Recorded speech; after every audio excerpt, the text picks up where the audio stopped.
என்னன்னா, கிறிஸ்டியன்ஸா இருக்கிற நீங்க இந்த பூமியில வியாதி இல்லாம, வறுமை இல்லாம, தோல்வி இல்லாம, கண்ணீர் இல்லாம கூட இந்த பூமியில வாழ முடியும் அப்படின்னு நான் உங்கள்கிட்ட சொன்னேன்னா நீங்க ஏத்துக்குவீங்களா? நீங்கள் சொன்னால் ஏற்றுக்க மாட்டோம். ஆனால் அதே இதை வேதம் சொல்லிச்சுன்னா ஏற்றுப்போம். உண்மையிலே வேதம் இந்த நபர் சொல்கிறத அங்கீகரிக்குதா இல்லையான்றதை இந்த வீடியோவில் பார்க்க போகிறோம். வாங்க வீடியோவில் போய் பார்க்கலாம். ஒழுங்கா பைபிள் படிங்க, ஏற்ற பார்த்தா திரும்புங்க. ஆனா அதுதாங்க உண்மை. என்னது இது உண்மையா? இது உண்மை இல்லை பிரதர், இது கள்ளோபதேசம் அப்படின்னு நீங்க சொல்லலாம். ப்ரோ, பைபிளில் இல்லைன்னா அது கள்ள உபதேசம்னு சொல்ல தானே செய்வாங்க. அதுக்கு நீங்க வசனம் கூட சொல்லலாம். இயேசு கூட சொல்லியிருக்கார் பிரதர், இந்த உலகத்தில் உபத்திரம் உண்டு, ஆனாலும் திடன் கொள்ளுங்க, நான் உலகத்தை ஜெயித்தேன். இல்லை இல்லை இல்லை, இந்த மாதிரி சிம்பிளான வசனங்கள்லாம் நான் கோட் பண்ண மாட்டேன் ப்ரோ. நிறைய வசனம் கோட் பண்ணுவோம். கோட் பண்ணட்டுமா? லூக்கா 5:31 இயேசு கிறிஸ்து ஒரு உதாரணமாக சொல்லும்போதே என்ன சொல்கிறாருன்னா, இயேசு அவர்களுக்கு பிரதியுத்தரமாக, பிணியாளிகளுக்கு வைத்தியன் வேண்டியதே அல்லாமல் சுகமுள்ளவர்களுக்கு வேண்டியதில்லை அப்படின்னு சொல்லிட்டு நான் மறிக்க போகிறேன், அதனால் இனிமேல் எல்லாருக்குமே சுகம், யாருக்குமே சரீர பிரகாரமான நோயே வராது அப்படின்னு சொல்லாமல் அதை ஜஸ்ட்டு ஒரு ஓமைக்காக அதை சொல்லி அதுக்கான மெயின் விஷயத்துக்கு வந்துட்டார். நீதிமான்களே அல்ல பாவிகளே மனம் திரும்புகிறதற்கு அழைக்க வந்தேன் என்றார்.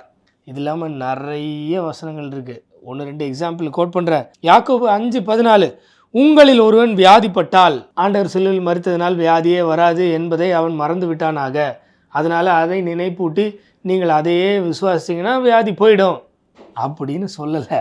உங்களில் ஒருவன் வியாதிப்பட்டால் அவன் சபையின் மூப்பர்களை வரவழைப்பானாக, அவர்கள் கர்த்தருடைய நாமத்தினாலே அவனுக்கு எண்ணெய் பூசி அவனுக்காக ஜெபம் பண்ண கடவர்கள். ஸோ ஆப்வியஸாக இவங்க பேசுகிற க்ரௌட் எந்த க்ரௌட்? மறுபடியும் பிறந்த தேவனுடைய பிள்ளைகள் தான் சபையில். ஏன்னா ரட்சிக்கப்படுகிறவர்களே தேவன் அனுதினமும் சபையில் சேர்த்து கொண்டு வந்தார். ஸோ அந்த சபையில் இருக்கிற மக்களில் யாராவது வியாதிப்பட்டால், ஸோ ஆப்வியஸாக கிறிஸ்தவர்களுக்கும் என்ன வரும்? வியாதி வரும். அதுக்கான காரணங்கள் பல உண்டு. அதில் ஒன்று இந்த இடத்துல நம்ம பார்க்க போகிறோம். 15வது வசனம், அப்பொழுது விசுவாசம் உள்ள ஜெபம் பிணியாளியை ரட்சிக்கும், கர்த்தர் அவனை எழுப்புவார், அவன் பாவம் செய்தவனானால் அது அவனுக்கு மன்னிக்கப்படும். ஸோ இந்த இடத்துல ஒருத்தன் தவறு செய்ததுனால அவனுக்கு என்ன ஆகுது? வியாதி வருது.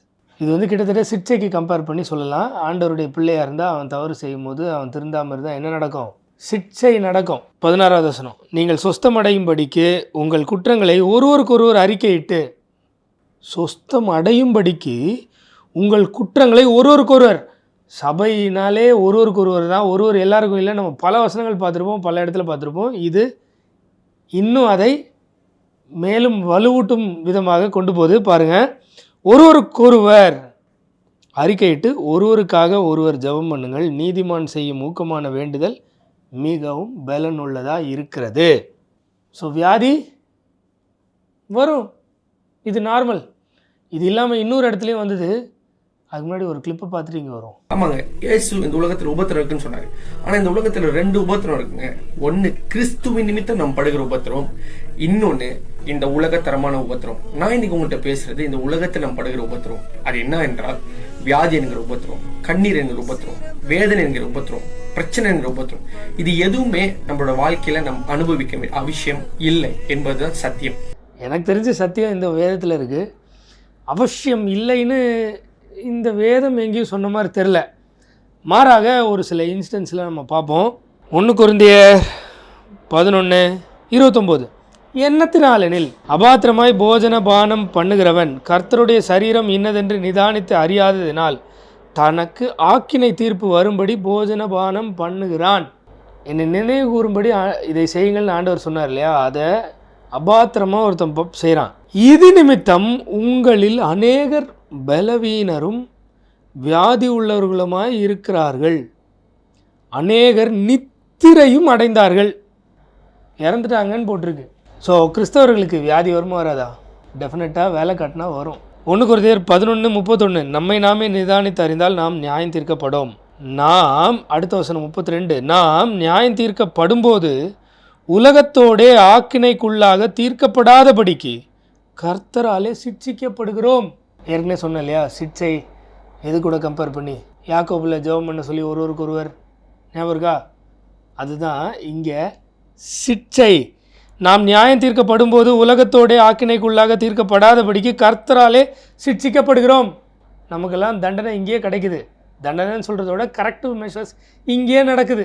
சரி, இப்போ இதெல்லாம் வச்சு ஒருத்தன் கிறிஸ்துவுக்கு கீழ்ப்படியாததுனால தான் அவனுக்கு வியாதி வரும், அவன் ஒழுங்காக கீழ்ப்படிஞ்சு சூப்பராக இருந்தான்னா வியாதியே வராதுன்னு சொல்கிறவங்க யாராவது இருந்தீங்கன்னா தொடர்ந்து ஜஸ்டினுடைய மலேசியா குட்டி என்ன பேசுதுன்னு பார்ப்போம். அதுக்கான பதிலை வசனத்திலேருந்து பார்ப்போம். சிலுவையில் இயேசு கிறிஸ்து உங்களுடைய பாடுகளும் என்னோட பாடுகளும் ஏற்றுக்கொண்டு சுமந்து தீர்த்து விட்டார்.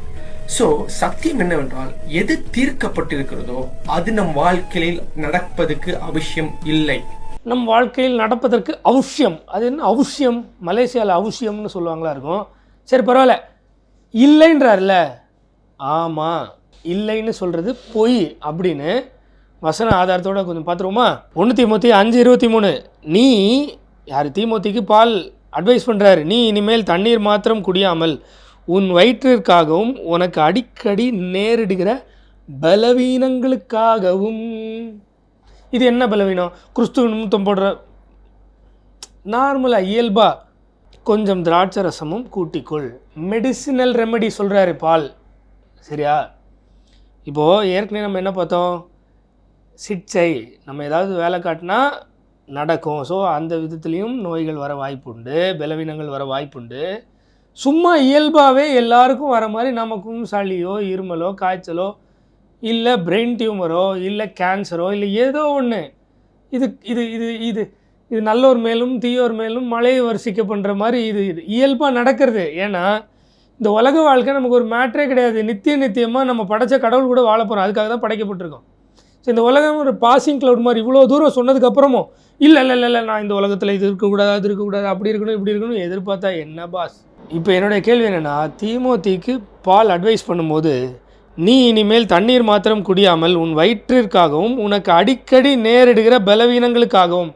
இப்போ இந்த அடிக்கடி நேரிடுகிற பலவீனம் ஏற்கனவே நம்ம பார்த்த மாதிரி தீமோத்தி அபாத்திரமாக பானம் பண்ணி இல்லை இந்த மாதிரி தப்பாக நடந்து அந்த பலவீனம் வருதுன்னு நீங்கள் சொல்லுவீங்களா? ஆப்வியஸாக இல்லை. ஏன்னா தீமோத்தி யார்? கிட்டத்தட்ட ஒரு கண்காணி ரேஞ்சில் பவுலால் அப்பாயின்ட் பண்ணப்பட்டு நிறைய பேரை பார்த்துக்க சொல்லி அட்வைஸ் பண்ணக்கூடிய ஆள். ஸோ ஆப்வியஸாக இது நார்மலாக இயல்பாகவே அவருக்கு இருக்கிற ஒரு வியாதி இல்லைனா பலவீனம்னு சொல்லலாம். ஏன் தீமோத்தியை விடுங்க, பவுலே சொல்லும்போது 2 கொரிந்தியர் 12:9 அதற்கு அவர் என் கிருபை உனக்கு போதும், பலவீனத்திலே என் பலன் பூரணமாய் விளங்கும் என்றார். என்ன பலவீனம்? அதுக்கு முன்னாடி சொல்லுவார், எனக்கு ஒரு முள் கொடுக்கப்பட்டிருக்கு, நான் அது போகணுன்னு சொல்லிட்டு 2-3 வாட்டி ஜெபம் பண்ணேன், அதுக்கு பதில் வரல, சரியாகலை. ஏன்னா அதுக்கான காரணத்தை தான் இங்கே சொல்கிறாரு. என் கிருபை உனக்கு போதும், பலவீனத்திலே என் பலன் பூரணமாய் விளங்கும். பலவீனம் என்ன பலவீனம்? ஏதோ ஒரு பலவீனம். பலவீனமே இல்லை. யார் சொன்னா? கிறிஸ்துவின் வல்லமை என் மேல் தங்கும்படி என் பலவீனங்களை குறித்து நான் மிகவும் சந்தோஷப்படுகிறேன். இந்த பலவீனம் கிறிஸ்துவ நிமித்தம் வர பலவீனம்லாம் இல்லை, சாதாரணமாக இயல்பாக வர பலவீனம். அந்த பலவீனத்தையும் அவர் சந்தோஷமாயிட்டார். ஏன்? எனக்கு இருக்கிற பலவீனத்தை மீறி ஆண்டவர் என்னை செய்ய வைக்கிறாரு, பலமாக ஓட வைக்கிறாரு அப்படின்னு சொல்லி. ஸோ பலவீனமே இருக்காது இல்லை பாஸ், தப்பு. அதுக்கும் மேலே இன்னொரு விஷயம் சொல்கிறார் 10வது வசனத்தில், அந்தபடி நான் பலவீனமாக இருக்கும்போதே பலம் உள்ளவனாய் இருக்கிறேன், ஆகையால் கிறிஸ்துவ நிமித்தம் எனக்கு வரும் பலவீனங்களிலும். மேலே ஏற்கனவே நார்மலாக பலவீனத்தை பேசிட்டு ஆகையால் கிறிஸ்துவ நிமித்தம் எனக்கு வரும் பலவீனங்களிலும், நார்மல் பலவீனம் அப்படி அதனால ஜாலியாக இருக்கேன். இப்போது கிறிஸ்துவ நிமித்தம் வர பலவீனங்களிலும் நிந்தைகளிலும் நெருக்கங்களிலும் துன்பங்களிலும் இடுக்கண்களிலும் நான் பிரியப்படுகிறேன். அவர் ஆசையாக ஓடுறாருப்பா. எது பின்னாடி தெரியுமா? பிரச்சனைகள் பின்னாடி. என்ன பிரச்சனைகள்? கிறிஸ்துவ நிமித்தம் வர பிரச்சனைகள் பின்னாடி. அதுதான் சத்தியம். ஆகையால் தான் சொல்றேன், இந்த பூமியில நீங்க வியாதி இல்லாம, தோல்வி இல்லாம, துன்பம் இல்லாம, கண்ணீர் இல்லாம, ஏன் மரணம் இல்லாம கூட இந்த பூமியில உங்களால வாழ முடியும். இதுதான் சத்தியம். ஏத்துக்க முடியாதுனாலும் இதுதான் நிஜம். God bless you, take care. நல்லா அழகாக முடிக்கிறார்ல, காட் பிளஸ் யூ, டேக் கேர்லாம். ஆனால் வாயை திறந்து சொன்னது எல்லாமே பொய். இன்னும் 2-3 வசனம் பார்ப்போம். 2 தீமோத்தி 4:20 எரஸ்து கொரிந்து பட்டணத்தில் இருந்து விட்டான், துரோபீமுவை மிலேத்துவில் வியாதிப்பட்டவனாக விட்டு வந்தேன் அப்படின்னு பவுல் சொல்கிறாரு. யாரை? த்ரோப்பீமு அப்படின்னு ஒருத்தரை மிலேத்து அப்படின்னு ஒரு இடத்துல வியாதிப்பட்டவனாக விட்டு வந்தேன். இப்போ இந்த ஜஸ்டினுடைய தம்பி, தாடிக்கார தம்பி சொல்கிறது போல் கிறிஸ்துவுக்கு வியாதியே வராதுன்னா பால் அங்கே உபதேசமாக அதை கொண்டு வந்திருக்கணும். என்ன, கிறிஸ்தவர்களுக்கு வியாதியே வராது, இந்த பையனுக்கு வியாதி வந்துருச்சு, அவன் விசுவாசியே கிடையாது, விசுவாசம் தான் வந்திருக்காது, நீயும் விசுவாசிரு, நீயும் விசுவாசிக்கலாம், உனக்கும் வியாதி வந்துரும்னு சொல்லியிருக்கணும். அதை விட்டுட்டு உன் பலவீனங்களில் திராட்சரசம் பருந்துக்குவோன்னு தீமோத்தி பார்த்து சொல்லக்கூடாது.